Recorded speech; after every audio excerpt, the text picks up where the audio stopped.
निकाल लागल्यावर हे अनुदान थांबवायचं काम या ठिकाणी केलं. 2100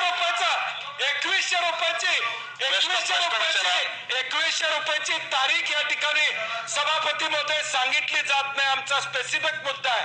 ज्यांना तुम्ही अपात्र केलं, जिल्हाधिकाऱ्यांच्या कमिटीनं हे पात्र केलेले सगळे आहेत, त्यांना परत पात्र या ठिकाणी करणार आहात का? निकषात बदल करून या ठिकाणी तुम्ही भूमिका घेणार आहात का? डाटा तुमच्याकडे उपलब्ध होता, केवायसी झालेला डाटा तुमच्याकडे वेगवेगळ्या डिपार्टमेंटचा आहे, त्याचा उपयोग तुम्ही त्या ठिकाणी का केला नाही?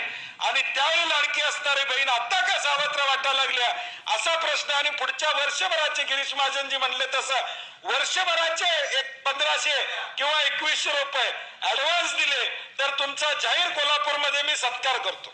2100च्या संदर्भातला आपण त्या निमित्ताने उल्लेख केला.